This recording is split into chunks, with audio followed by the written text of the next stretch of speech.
Good afternoon.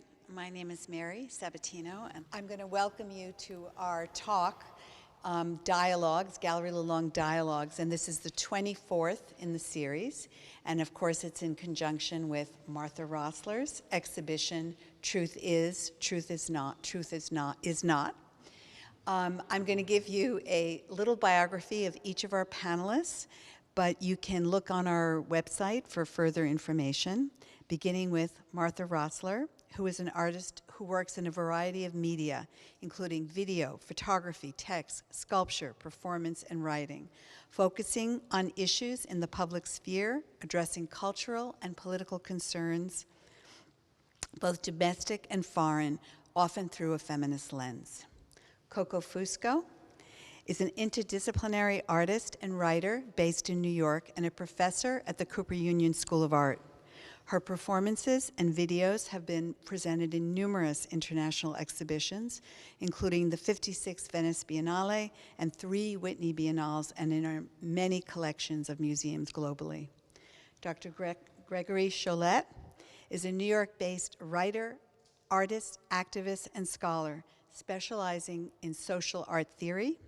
He has published significant works on the intersection of art and activism, co-directs social practice at CUNY, and serves as on the affiliate doctoral faculty at the CUNY Graduate Center. Sherry Millner, has produced films, video, installation, photo text pieces, and curatorial projects, which have been exhibited in everywhere from mainstream galleries to squats. As an exponent of oppositional culture, thank you for your generosity, Ernie Larsen is a novelist, a filmmaker, a media critic, and curator. Ernie and Sherry have collaborated on photo text projects and many films, including Rock the Cradle and 41 Shots, the first film to skewer the racist broken window theory of policing that underpinned the notorious police killing of Diallo in New York City. At the end of the discussion, we will have questions, but I just wanted to begin the panel by saying that we usually do a dialogue with 1 or 2 other people, but Martha said, it's not a time that I just want to talk about my work. I want to understand what is it like to make art in a time like this. And so I give it over to the panelists.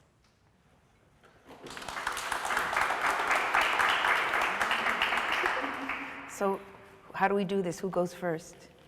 Eeny, meeny, miny, mo? You're on the edge. Oh, is it my turn? Oh my God. Okay, well, let's see.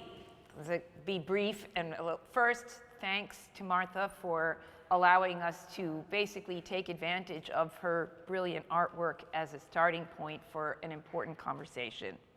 And thanks to Mary for allowing us to do this here. So, the way I am kind of a news junkie and obsessed with trying to listen to as many different commentaries about what's going on as I possibly can. And I think all the time about, well, so what do I do now? What did I do then? What should I do in the future? But my life is split between what I do as an artist, what I do as a writer, and what I do as a professor. And I spend a lot of time with my students and with younger people mentoring. And for me, the biggest challenge has been, and this didn't start in November, this started before. I started to try to have conversations after the decision to the Supreme Court overturning of the right to abortion, just basically kind of saying, like, I know this class isn't about reproductive rights, but you got a lot of young women in here,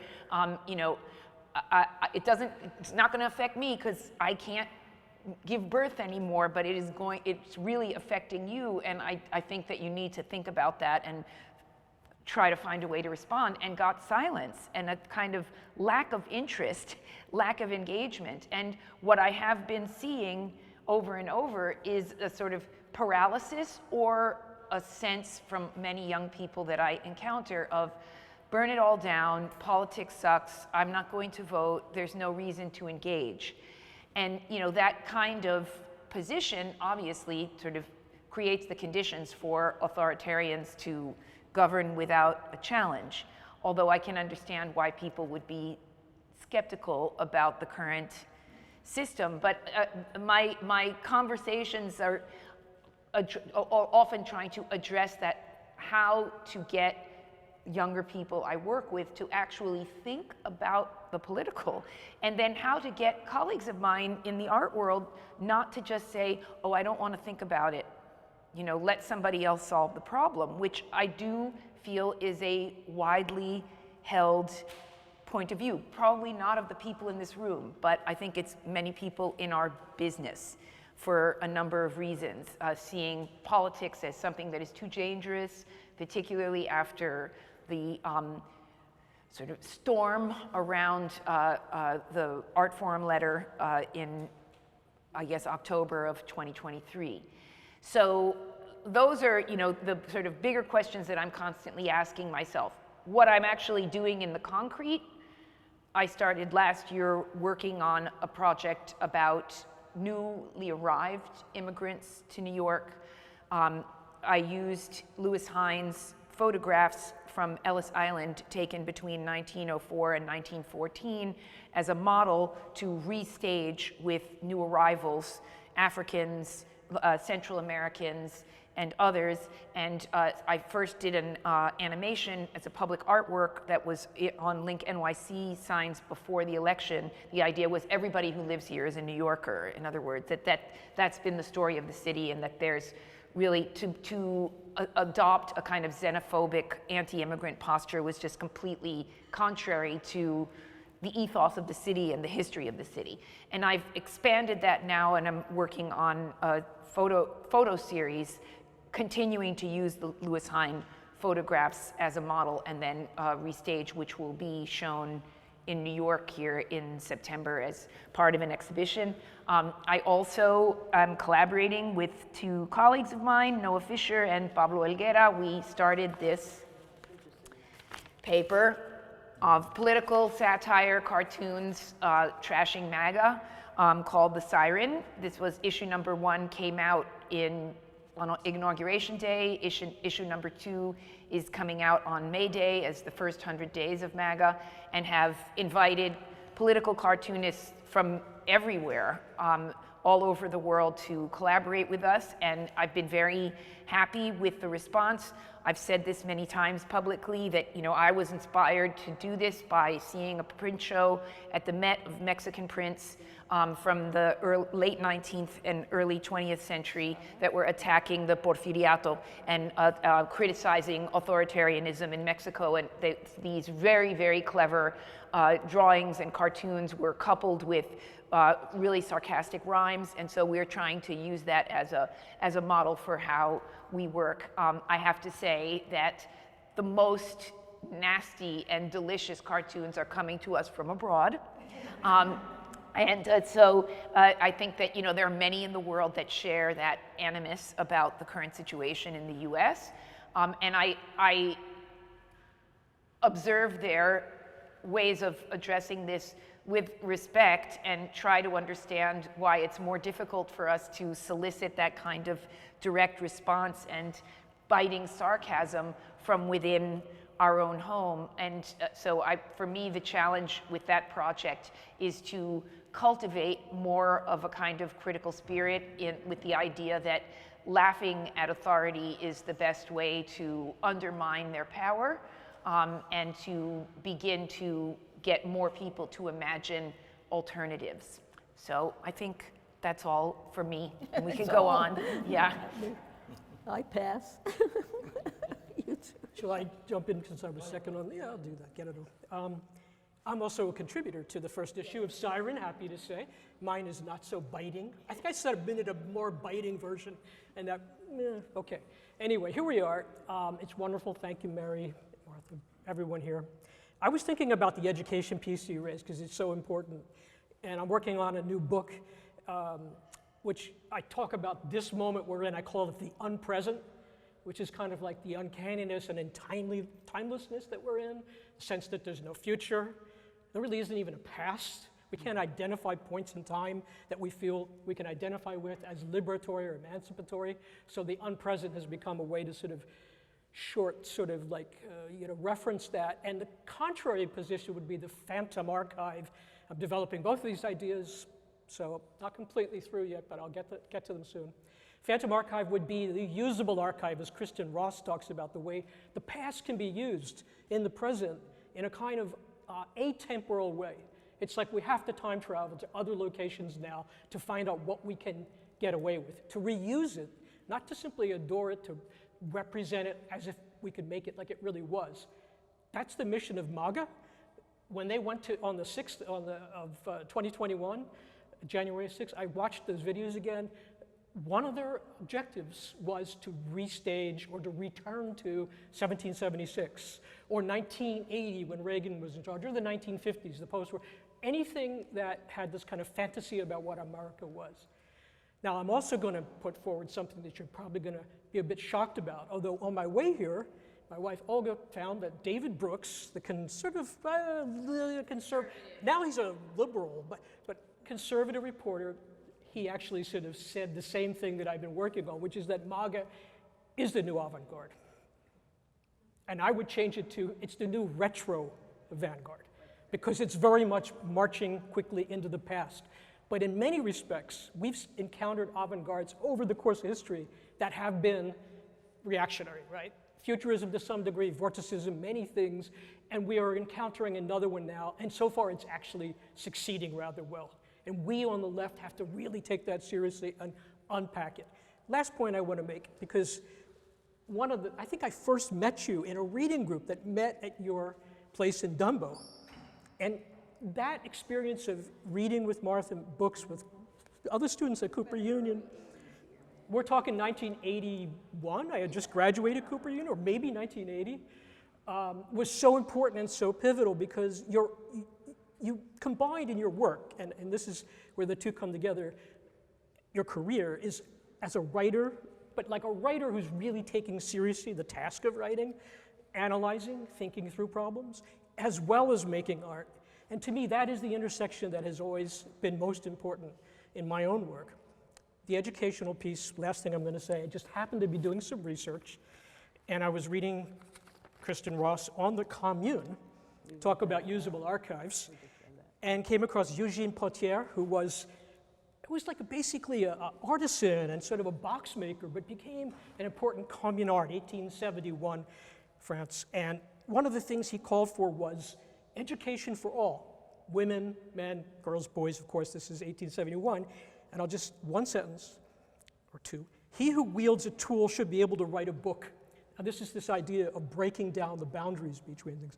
He wields a tool should be able to write a book, write it with passion and talent. The artisan must be able to take a break from his daily work through artistic, literary, or scientific culture without ceasing for all that to be a producer.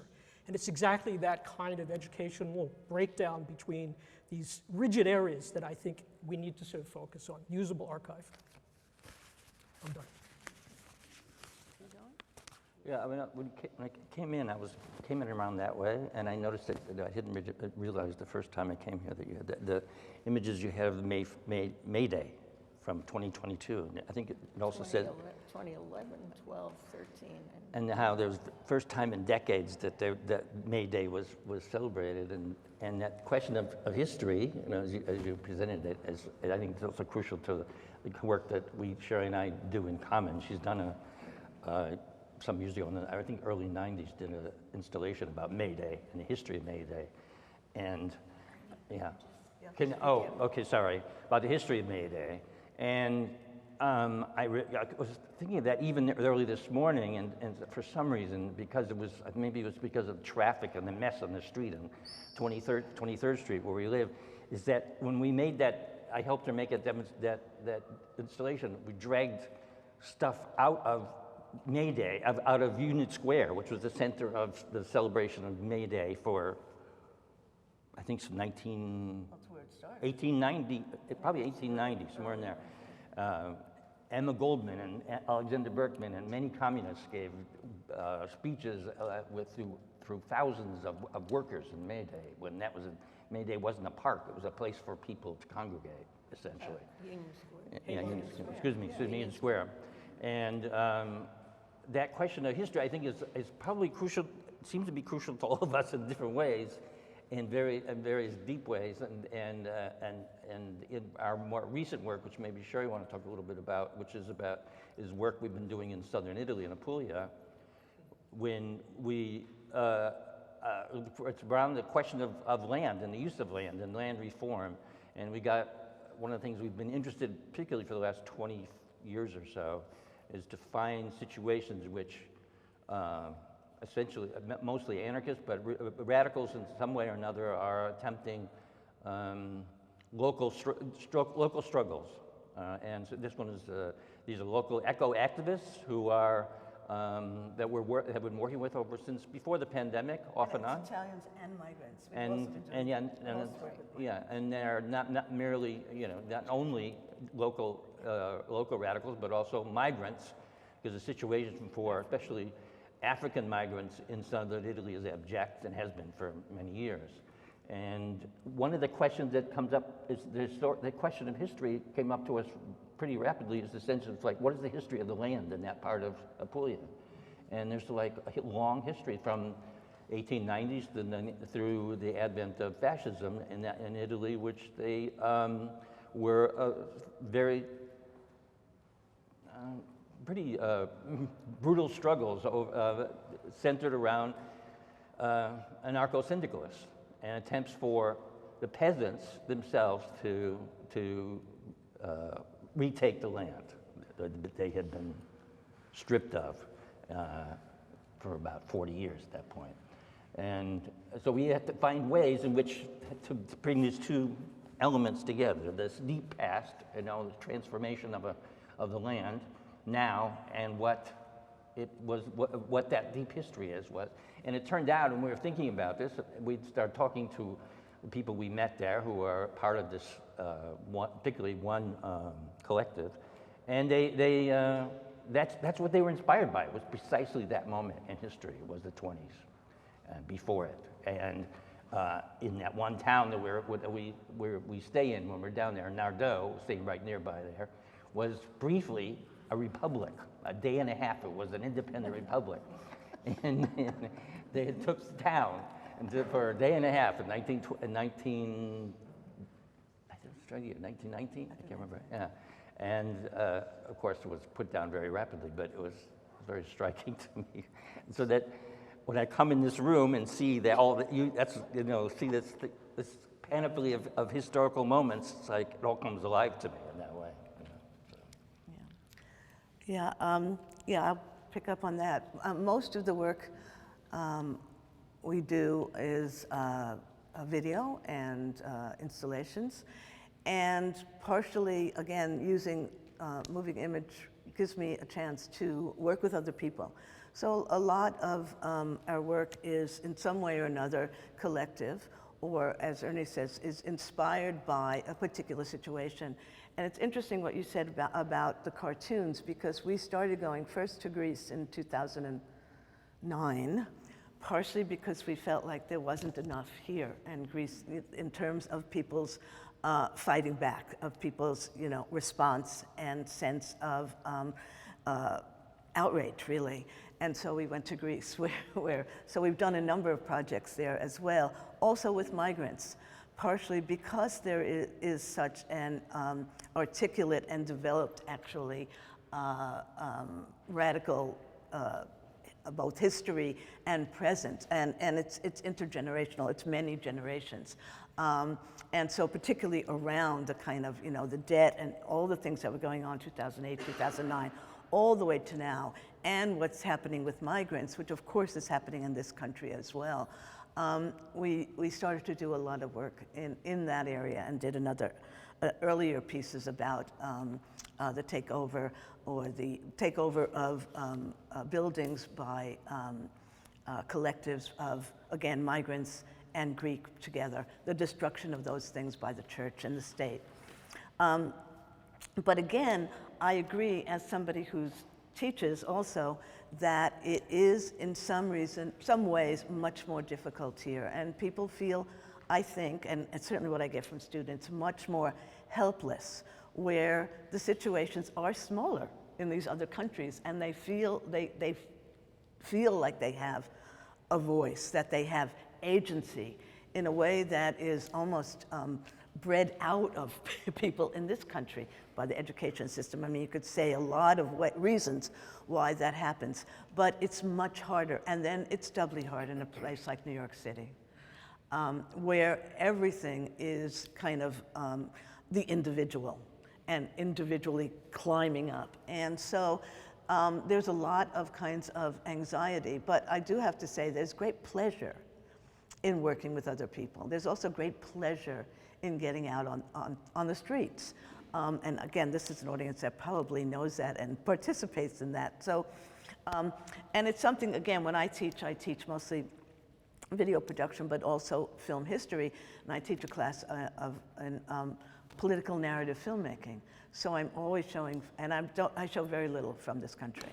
So Latin America, Africa, I'm showing lots of other films, and students complain about subtitles, because of course they're all subtitled. And insist on getting into discussions about, I mean, it's a way for me also, in both the production and film history, to only teach, I also teach women in film, those are the classes I teach, to be able to bring up and push students to talk about, yes, this is your future. Again, around voting, I can't believe how many people, these kids just don't do it. And I do, this is your future, so how do you get people involved in changing their own lives? And as I said, when we work in Greece and in Italy, we work with young people too. I mean, again, intergenerational, every age. But here, it's much, much harder. Again, there's more of a sense of maybe intimidation or whatever, but it's a much harder kind of push. I do think the other thing that I would say, I mean, again, it's something that I love that Martha's always done, is, with her, homeless shows, I mean, bringing other people into the galleries. And that seems to me important. I mean, like this, and again, I thank you for that. You're always aware and make common cause in all kinds of different ways. This is just one way. With other artists, instead of competing, we're we're involved in the same kind of projects in one way or another. And I think that that's very important. We also had a reading group in the 80s, the mid-80s. Yes, we did, with Yvonne too. I mean, it was hilarious. It was not the easiest. Anyway. People read a lot more before the phone came into our lives. Well, that's another, screens and screen life. And the other thing that we do a lot is, both, again, in Italy, in Greece, we show stuff in the museum in Thessaloniki, but at the same time, we do lots of projecting not just our own films, but other short radical films. I mean, that's a project we did. We did a huge 3-volume set of DVDs for facets on short political films from all over the world, from from 18? The first film. The first one was 1914. Yeah, all the way to now, and from everywhere. Most of them were not in that. Most of them were post-war. Yes, most post-World of War the films II. were post-World War II. But To the present, it is. so we do things like screenings at, the Anarchist Book Fair in Thessaloniki. We've done that almost every year. At squats, at other kinds of collective spaces. So both bringing other kinds of people into the museums. Yeah, that's. Yeah, No, we've done mainstream. I've been in the Whitney Biennial. I mean, I've done mainstream, but right now I'm talking about, building an oppositional culture that includes the art world, absolutely. But again, bringing people in and also going out and trying to find ways to activate, again, spaces like I think this is, which I think is amazing and wonderful, and I thank you. So. Your turn, Martha. You have to talk. You have to talk. Use your voice, Martha. What they said. Yeah, as probably the oldest person here, I can say yes. Not by much. Not by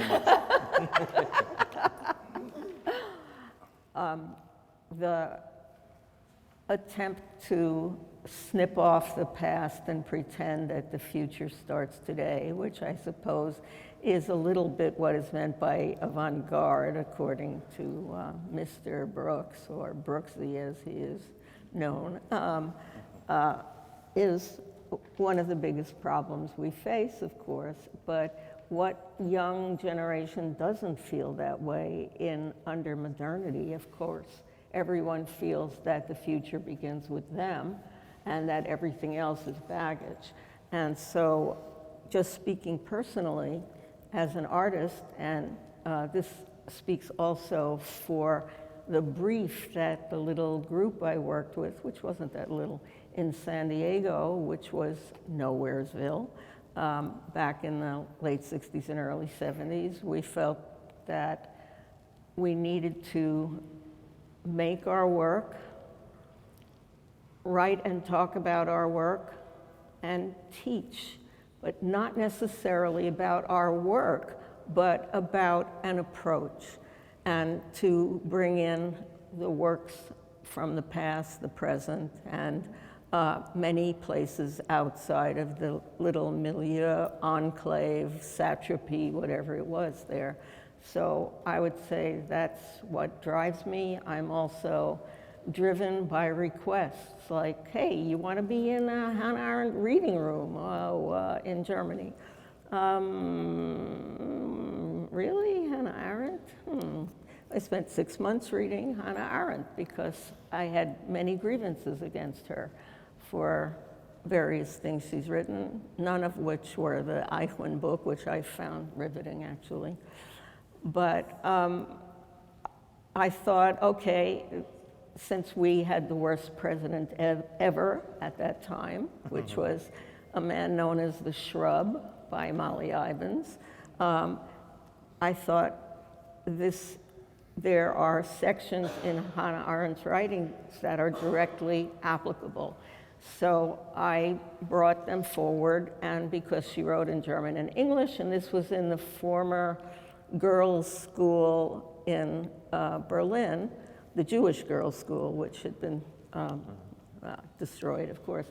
I had them printed on transparent curtains so you could be reminded that the past speaks, but it speaks through and to the situation you are in now. So it brings in context and history, it creates a space. I've worked with groups because how else can you be? Art is always made in a context, and the context always includes the past, the present, and future, and most particularly other artists and people in the community. And of course, that's less and less true officially, but I think that people are constantly forming liaisons and alliances with others. As to what students think, they're at a moment where they are discovering that, yes, this is me, but look around me, there are all these people who are a lot like me. And I used to say to students, it's not who your professors are, it's who your fellow students are. That's what matters. And it's nice to have someone to talk to, or to hate, or to keep out of your studio, or to demand be in your studio, whatever. But the real issue is, who are you working with right then, every day, every week? And I think this is crucial to remind students that it's a toxic mythology to suggest that what we do stems from some magical inspiration that comes from who knows where, whether secular or theological. I don't know if that answers anything. Yeah, I agree. Agree, but I also think that, you know, I just remember that I was in high school in the early 70s, and, you know, my classmates in high school were making, the yearbook was dedicated to the Pentagon Papers. We had, you know, high school students taking over the administration to demand ethnic studies.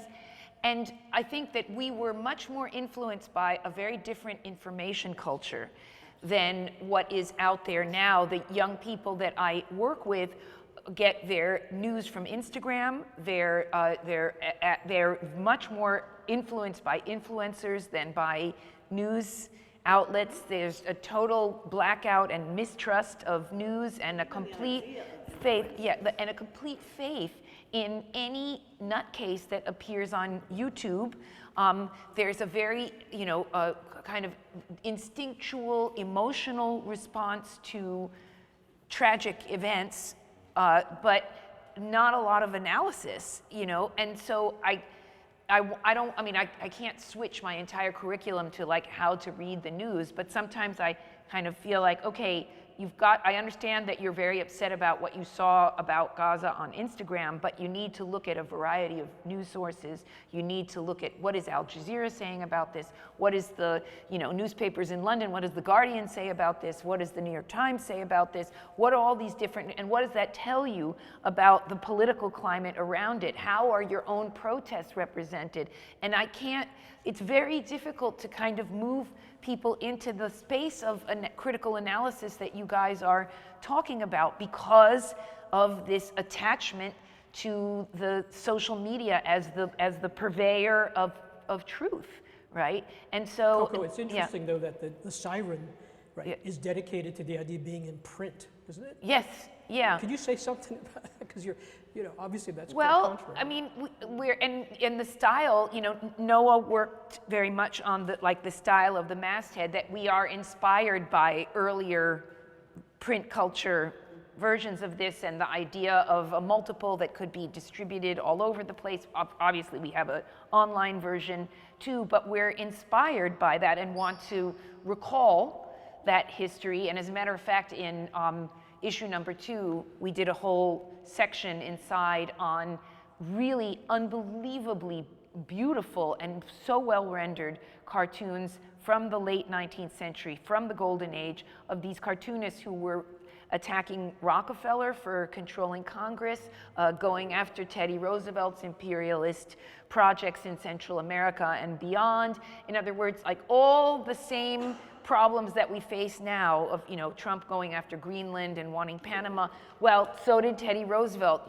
We worry about tech bros controlling people in Congress. Well, so, the Rockefeller was trying to do that. And so what we wanted to do with that section was not only to pay homage, but also to sort of signal, look, these are the strategies that artists were using 100 and some years ago, and think about it, maybe you should try to do what they're doing. And so, hence the cherishing print. And it's also cheap. I mean, to be honest, it's really, the first issue cost us like $750.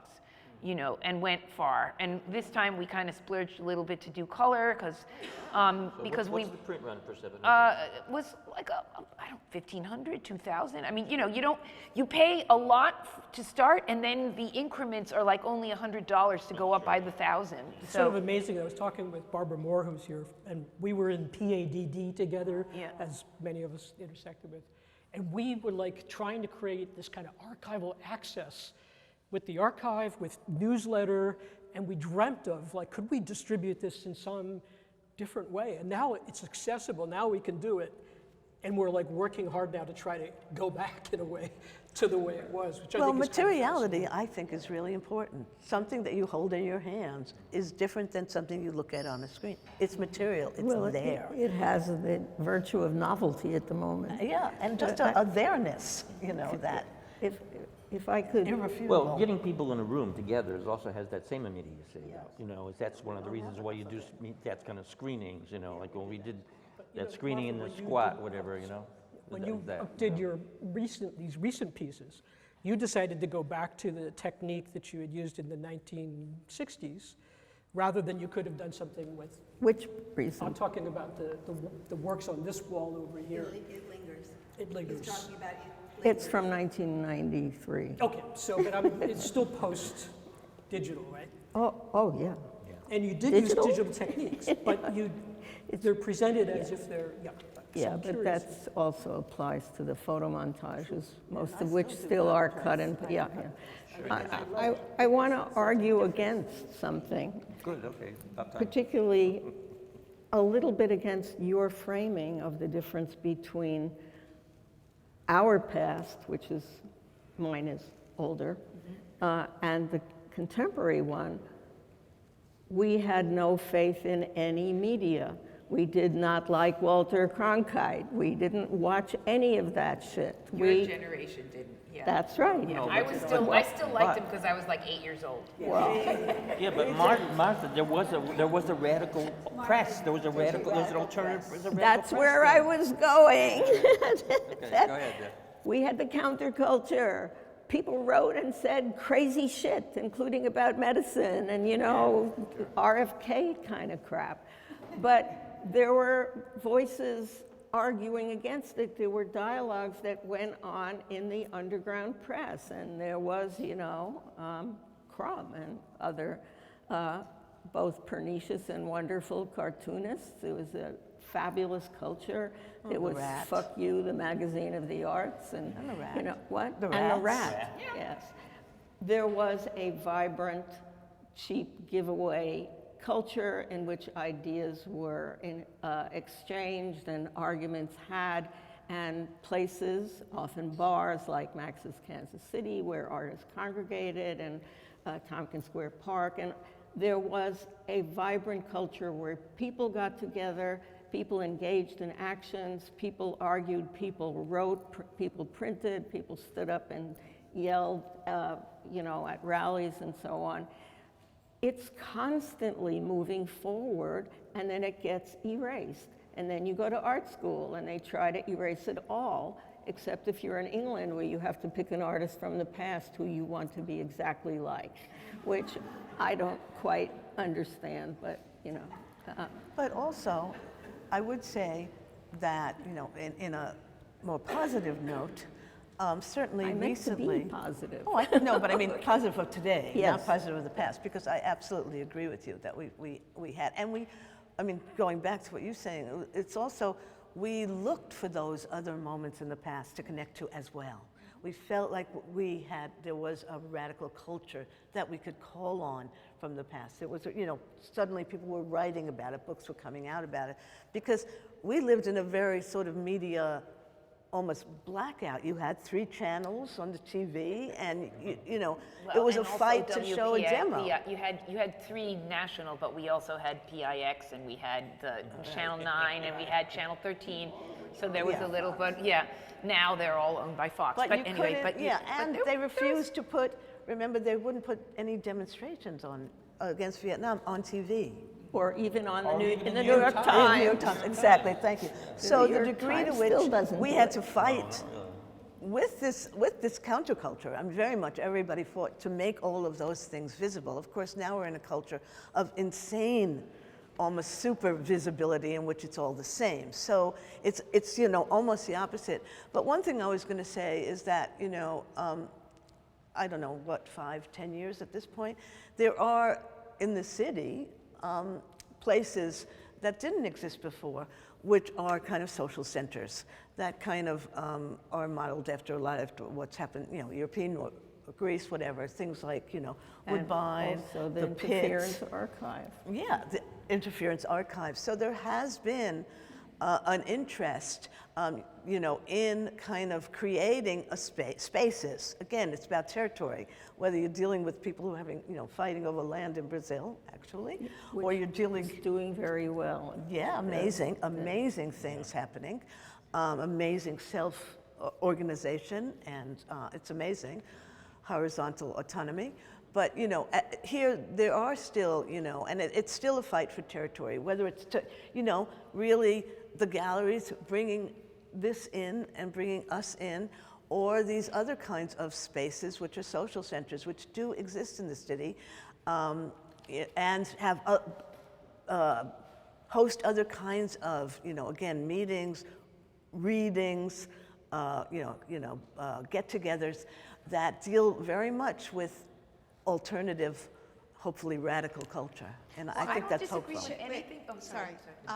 You're all, we could sit here and listen to all of you for a long time, but we have an amazing audience here, also full of artists who, some I recognize. And in terms of engaging community in the discussion and in in resisting and dissenting, I'd like to ask the audience if they have some questions, and I will pass you the microphone. Or comments. Or comments. There's somebody. Comments? Okay. You had your hand up first. It's very exciting, that's why. Can you hear me? Yeah, great. Thank you so much for that. That was a huge honor. And it's kind of an observation and a question. So I'm a curator and I work in London, and I made an exhibition called Women in Revolt at Tate because I hadn't been taught anything. I'd been to 2 red brick universities and I knew nothing about feminist history. I'd been taught white men's history and nothing else. And so I went on a kind of 6-year journey to try and uncover British feminist art histories. And what was so striking to me is that all of that information is there, as I'm sure it is here too. It's all in archives that are held by amazing people that look after them. But the key is almost in bringing it into one mainstream place. And I'm very suspicious of the mainstream. But there's something about a relationship. And I wondered if you felt that the education system was different in the US, if you're taught about feminist art histories here. And also if you thought an institution, I don't know, like MoMA or PS1 might do Women in Revolt US. They did WAC. They did the WAC show at MoMA PS1. But it was worldwide. And I'm wondering about those more like hyper-local. Okay, so, I participated in the first feminist conference at MoMA in 2007 that was the same person who has the top floor of the Brooklyn Museum. What's her name? God, it's the family. Sackler? No.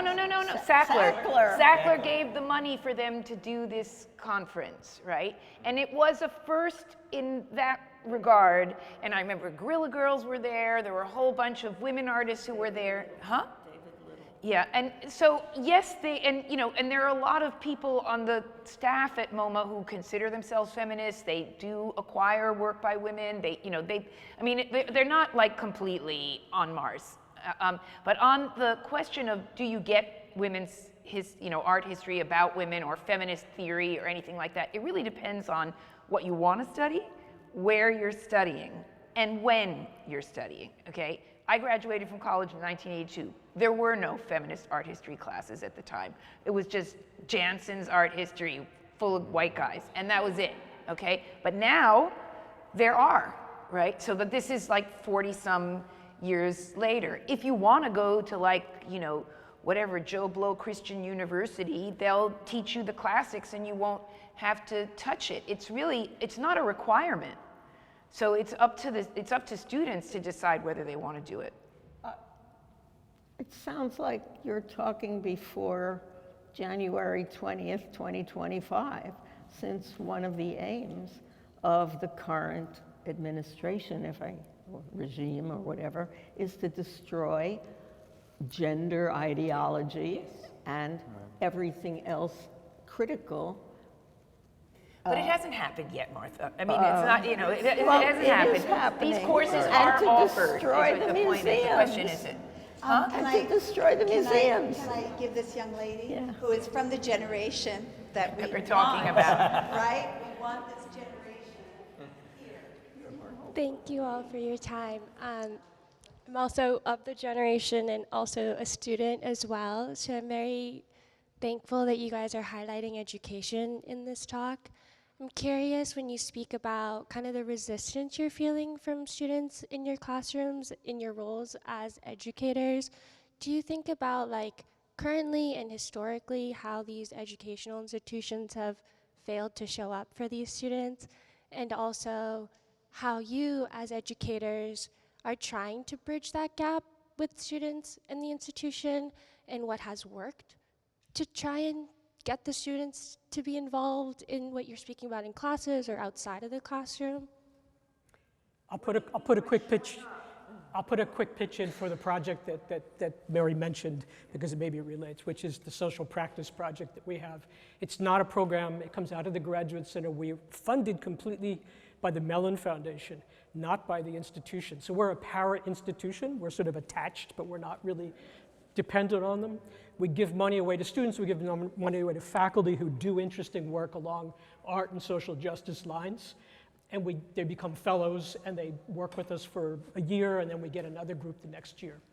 Now, that's good and it's bad. It's good in the sense that we were able to do this, but we're dependent on one funder. God knows what's happening now. We know where things are going. And the institution itself has been wonderful to be a parasite on, right? But it is also obviously complicated. And coming back to this question, the political art documentation archives, which we were talking about, are at the Museum of Modern Art. They're there. You can go, you can make an appointment. It's not quite as accessible as Interference Archive, which I highly recommend everybody go there tomorrow or as soon as possible in Brooklyn. But you can at least go there, and you can, and there's a finding aid online now, thanks to Lucy Lepard. We actually leveraged this. It's there. You can see what's in the archive. So you have this power in the institution, the Tate being obviously another example. Use it. Take advantage of it. Become a parasite on it, as long as that's possible. Harney and Stefano and Harney talk about the idea undercommons. This is perhaps in some ways, something to think about, the sort of fugitivity of doing this kind of work. The danger is, as these institutions are attacked, which they are, and they are liberal institutions, and we've had critiques of them forever from the left, rightfully in many cases, sometimes maybe a little too much. As they disappear, we're really being left out in the cold. As people from a critical left position, we're suddenly staring into the abyss. And I think it's really a complicated issue. But I don't really understand what you mean by like the institutions not showing up for students. I mean, are we just talking about like USC and protesters and Columbia giving the names of students, or are we talking about all universities in the United States? Because I don't, sometimes people that study and work at educational institutions have a very overblown idea of what those institutions are supposed to be doing. They're educational institutions. They're not lawyers like set up to defend students. So I think we have to kind of, what are we talking about when we're talking about institutions standing up for, or whatever it is that you're asking for that institutions do for you? Because in the end, who do students see on a daily basis? They don't see institutions. They see teachers, right? So it's like, are you asking what teachers are supposed to do for you? Or like, what are you thinking about when you say that? Could I interject one thing, since I have the mic? One thing that keeps, when I think of this generation, or my children who are in their 20s, is that I think one thing that we have to consider is the kind of world which we inherited and are delivering to them, which is like ground zero of climate change. Mm-hmm. And the fear and despair that comes with that, when the future is very hard to understand as they see it, the world being destroyed. And I think that, well, in conversations I have with young people, this is like right here for them. And I think it's sometimes then hard to see issues which they might see as more abstract. And so I feel like the bridge we can make with younger people, like the generation before us, we felt they didn't understand us, mm-hmm. right? And so sometimes we don't understand them, but this kind of meeting is all about what kind of bridge, what are the points of connection, and the points of connection with teachers like you who are so dedicated. You put yourselves on the line day after day with your students, and sometimes it's not met completely. And I'm sure there's, some kind of grief involved and frustration. But what you do is really admirable, but I think what they do is also admirable. So, sorry. But Coco, you've done a lot of work on student debt. I mean, yes. So that's obviously a huge issue. It is a huge problem. But the thing is that it is one way that I think some students have become more politicized. I also think that as an extension of that, because so many young people who graduate with debt and work in the arts go to work in the arts and are paid so poorly, and are in temporary labor situations, and are in precarious situations, that generated things like the movement for a wage, a sort of standardized wage and all these different groups that came up in the wake of Occupy and around these issues of pay, and also the attempts by people working in museums to unionize, which we've seen, at Brooklyn Museum, this one, that one, that all of this is a kind of response to the realization of like pervasive economic inequality within our own field, and trying to, form collectively a movement to control that. And the response from upper level of museums and institutions hasn't been very positive all the time. I mean, a lot of universities have fought against graduate unions. A lot of museums have fought against unionization, like MoMA did. And I mean, they're not the only museum, but it was a big new museum fought against it. The hiring of these companies that are brought in to scare people away from unions, and so on and so forth. Yes, those struggles are there. The thing is that silence and turning a blind eye is rewarded very well in our field. So, I think we represent ourselves as a sector of the art world, but I think we have to also recognize that there's a substantial sector that is much more willing to cooperate with things as they are, with the potential of a very handsome economic reward. Well, I also want to say that what I didn't hear from you was students standing up for themselves as a group. And I think that really what causes change is for the students to actually band together and do the things that we've been alluding to and discussing. I would hope, and there always are, faculty who stand with you, and of course graduate students who are in an intermediate position but often now unionized. I think it's infantilizing to expect that you will be rescued by your institution, especially since they have been corporatized and turned into management-heavy institutions. So and often high school students understand this much better because it's quite clear what operates a high school and what power centers. Yeah, they have penal codes. They really do. I mean, you can get, it's like a book of things that the school can do to you. Detention for you. Yeah, like, you throw a paper airplane at your foot. teacher, you get this punishment, right? Well, some places, not next door, I'm sure. But seriously, initiative has to start with the people and the group, and you look for allies rather than sitting and waiting for them to protect you.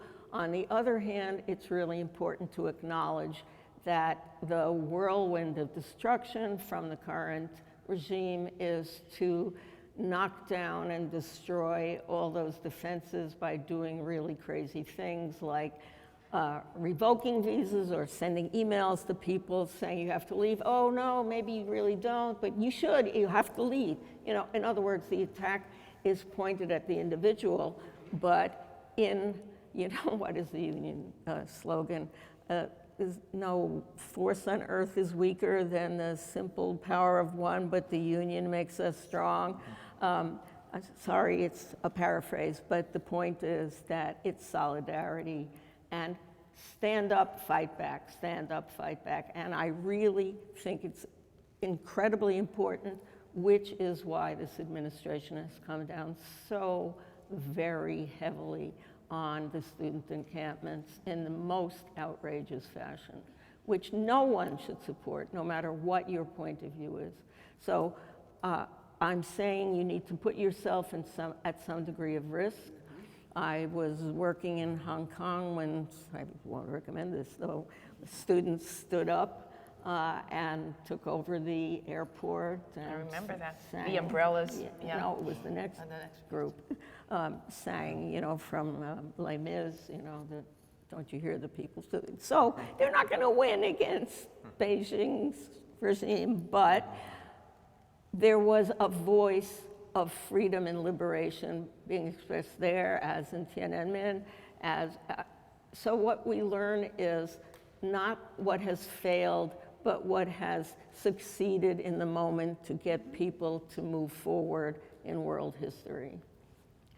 I would just add to that, though, that, you know, when it's, what does it mean to stand up? Like, is there more than one way? Is it just about going out to protest? Yes. Or is it, I mean, but I don't think it's only that. I think it's also, and I'm thinking of this based on conversations I've had with former students of mine who now work at different museums in the Smithsonian, and they're like, oh my God, they're going to come down on us if we do a show about trans people, or we're going to come there, and I say, yeah, I know it is bad, but remember that there were trans people before we had grants to do shows about trans people. There were concerns about women and art and women artists before there was a feminist art project at the Brooklyn Museum. In other words, you have to look for ways to continue to do the work that don't necessarily depend on the existence of a grant or an institutional framework, because those practices, those concerns, and those interests existed before and will continue if you keep them alive and stop expecting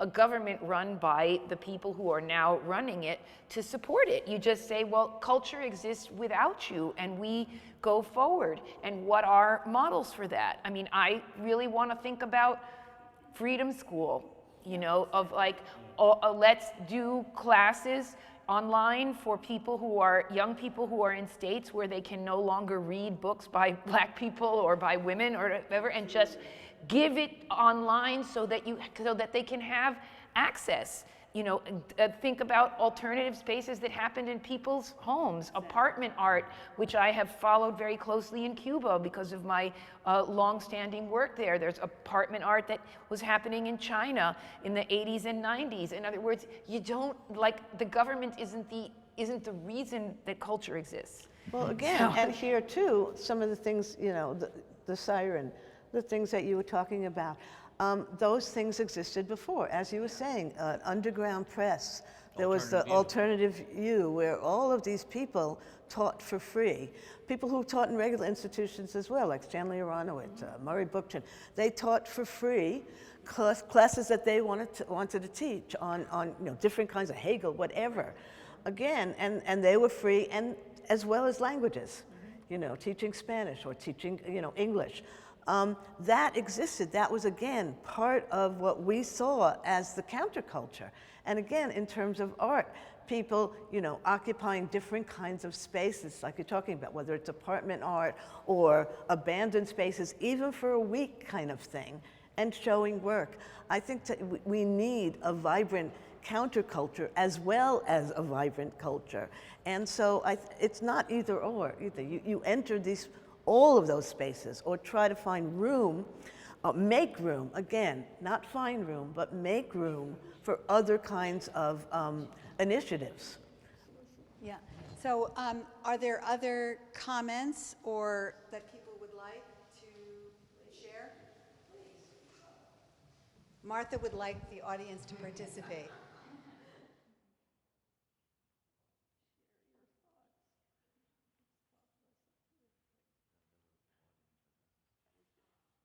I mean, this is more of a comment than a question, but I'm actually an educator at a public university outside of Baltimore. Can you say it again? It's really hard. You can't hear me? Okay, that's better. Okay, right. So I'm a college educator at a public university outside of Baltimore.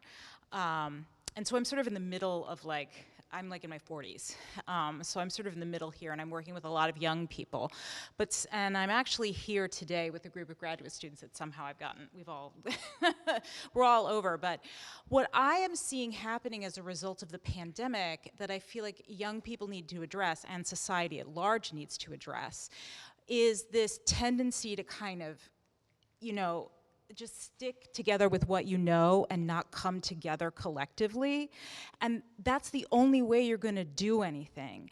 You've gotta get out there with the weirdos in the cheap spaces, and that's where I live. I live in Baltimore, where there's a lot of cheap space and there's a lot of weirdos.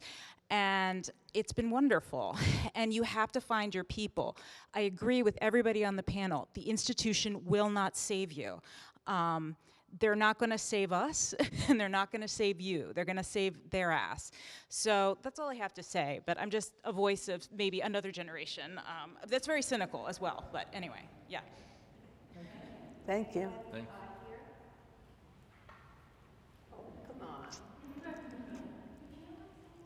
Use your voices.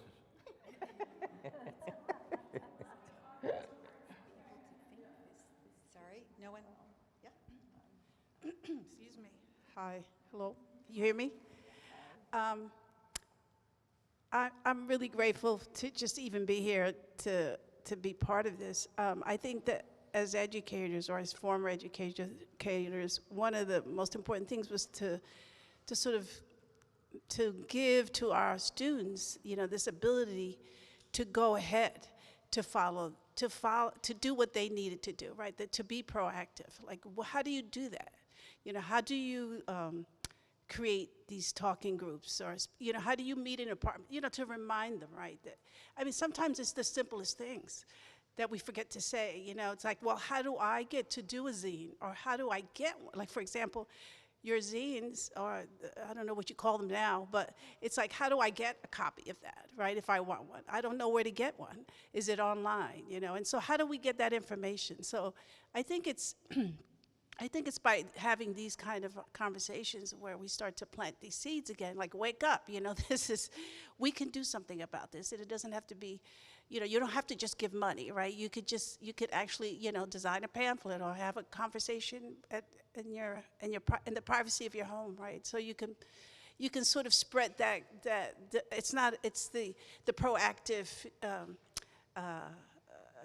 medicine, let's put it that way. It's like, how do you remind people how to do that? And it can be done in so many ways. And I think that's what happens. We think it's something else, or somebody else has to do it, and it's like this big complicated thing, right? So yeah, that's all I want to say. I just feel like, we all have a certain amount of responsibility in this, whatever it takes, even if it's like talking to the person you're sitting to on the train. I find I have conversations with all these strangers all the time, especially when the election was happening. Hey, are you voting? It was just happening naturally. So I just feel like we all have to we have to participate in whatever way we can and not forget that.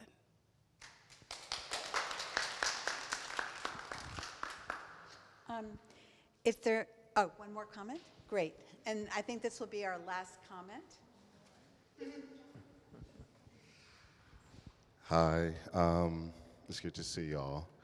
I don't know, I can't help but feel like there's a little bit of a disconnect, not in intentionally, but we can call it generational, we can call it class, we can call it a lot of different things, but there does seem to be a disconnect. I think everything that we're sort of talking and critiquing about, especially with a younger generation, is happening. It's very much viable. I think there's very much a vibrant left that's doing things right now, and things that I won't mention in public, but it's there. And I don't know, I admire all of you so much, and some of you have literally taught me. So it's like, I'm asking myself what I would ask of your generation to do now, specifically.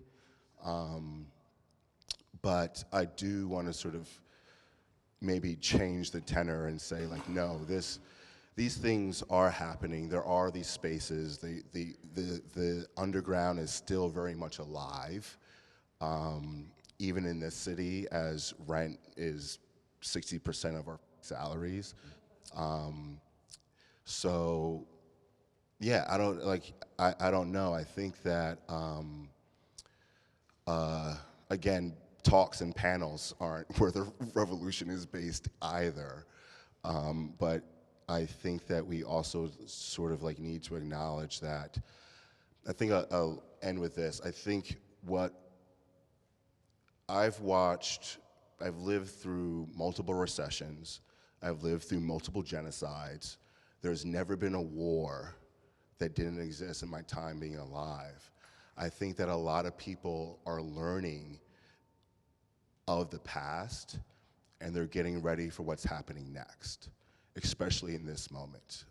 We're in a very, very fertile moment, and it is fertile for a world that we do want or a world that we don't want. And I think that if we want to call them young people, if we want to call them the left, if we want to call them artists, they're getting ready. And I think that we all need to figure out how to get ready.